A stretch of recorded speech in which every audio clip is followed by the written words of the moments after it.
Photoshop basic tutorial সিরিজের আজকের ভিডিওতে আমি ফটোশপের শেপ টুল নিয়ে বিস্তারিত আলোচনা করব।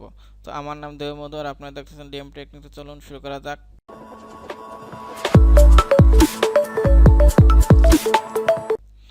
শেপ টুলের ভিতরে থাকে আপনার রেক্টেঙ্গেল টুল, রাউন্ডেড রেক্টেঙ্গেল টুল, ইলিপস টুল, পলিগনাল টুল, লাইন টুল, কাস্টম শেপ টুল।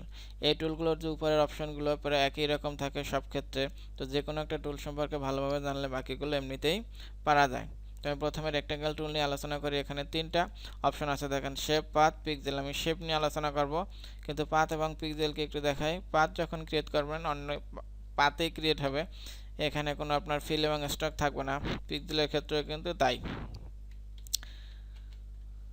যখনই আমরা শেপ দেবো তখন দেখেন ফিল এবং স্ট্রোক পাবো। একটা অবজেক্ট ক্রিয়েট করি, ফিল হলো আপনার ভিতরে কালারটা আর স্ট্রোক হলো সাইডেরটা। এখন স্ট্রোক এখানে নান করা আছে, যখনই নান থাকবে তখন এরকম একটা দেখেন দাগ থাকবে। তো এখান থেকে আমি এটাকে ফিল করি, এখান থেকে কিন্তু আমি আবার স্ট্রোক বাড়াতে পারি। দেখেন এখান থেকে আমরা ফিল কালার চেঞ্জ করতে পারি। এখান থেকে যে থাম্বনেলগুলো এগুলোকে ছোট বড় করা যায় সেটিংয়ে গিয়ে। দেখেন এখান থেকে আমরা ফিল যদি নান করতে চাই এখান থেকে নান করতে পারি। এখানে আপনার দেখেন এখানে বর্ডার দেওয়া যায় বিভিন্ন স্টাইলের, আমি নর্মালি রাখলাম। এরপর আপনার এখান থেকে কী হয় দেখেন সাইজ বাড়ানো কমানো যায়। এখানে যখনই আপনি কমাবেন তখন কমবে বাড়বে। দেখেন এই যে এখান থেকে আপনি এই যে বাড়াতে পারতেছেন এভাবে, আবার এখান থেকে যদি ড্র্যাগ করেন কমবে, আবার এখান থেকে বাড়বে, এখান থেকে কমবে সাইজ। আবার এখান থেকে আপনি চাইলে টাইপ করেও দিতে পারেন নিজের ইচ্ছা মতো। তো এখানে একটা জিনিস আছে খুব ইম্পর্ট্যান্ট, অবজেক্ট ক্রিয়েট করি। এখানে দেখেন নিউ লেয়ার, যখন নিউ লেয়ার দেবেন তখন একটা অবজেক্ট ক্রিয়েট করলে আলাদা আলাদা লেয়ারে ক্রিয়েট হবে।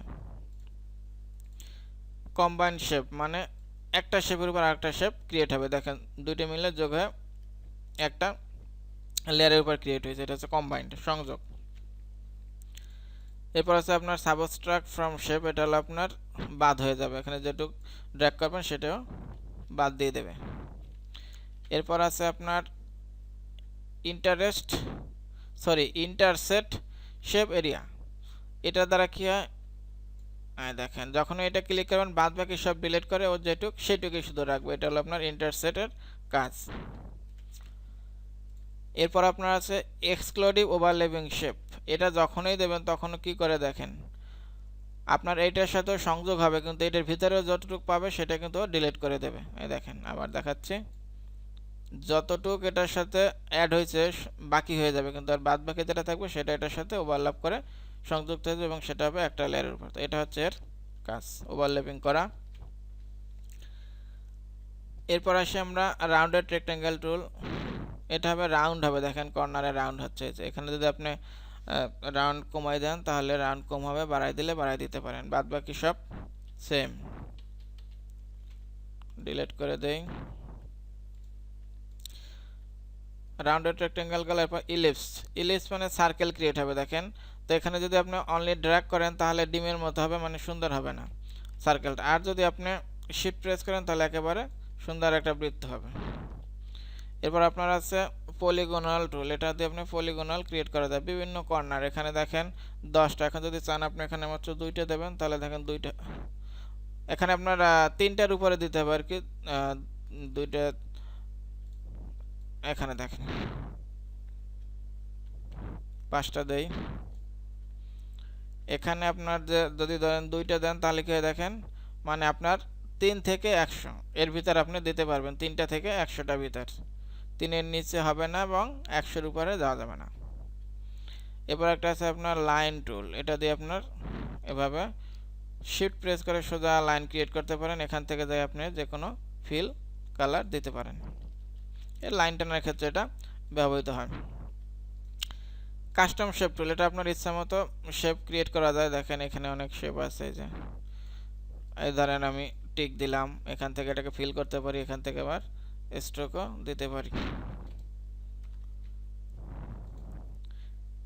এখান থেকে আপনার এই যে কতগুলো অপশন দেখতেছেন না, এখানে অনেকগুলো আপনার এক্সট্রা আরও অ্যাড করা যায়। যদি অ্যাপেন্ড দেন তাহলে এখানে যুক্ত হয়ে যাবে, ওকে দিলে এগুলো ডিলিট হয়ে পরে এখান থেকে যেটা নতুন আনবেন সেটা যোগ হবে, কিন্তু মাধ্যমে এগুলো ডিলিট হয়ে যাবে। আমরা কিন্তু অ্যাপেন্ড দেখেন কত ধরনের শেপ ক্রিয়েট হয়েছে। আমি একটা দেখি, এই যেমন দেখেন একটা এখান থেকে আপনি গিয়ে কালার চেঞ্জ করতে পারেন। তো এখানে দেখেন একটা ক্লিক করলে কি হয়, এখানে একটা ক্লিক করলে এখানে যে মাপটা আছে এখানে একটা মাপ দিয়ে আপনি আরেকটা নতুন করে ক্রিয়েট করতে পারেন, যেটা আমরা এখান থেকেও করতে পারি। যেমন দেখেন রেক্টেঙ্গেলে যদি এখন ক্লিক করি, এই দেখেন এখান থেকে আমরা ফ্রম সেন্টার দিলাম, এখান থেকে আমরা সাইজ কমিয়ে বাড়িয়ে এটা ওকে দিলে আরেকটা অবজেক্ট ক্রিয়েট হবে। এইটা হচ্ছে মূলত আপনার শেপ টুলের কাজ। শেপ টুলের মূল কাজ হচ্ছে মূলত বিভিন্ন ধরনের শেপ ক্রিয়েট করা। তো এই ছিল আমার ভিডিওটা যদি আপনাদের বুঝতে কোনো সমস্যা হয় তাহলে কমেন্ট করবেন, আমি অবশ্যই রিপ্লাই দেব। ভালো থাকবেন সবাই, নিজের খেয়াল রাখবেন। Thank you, bye, take care.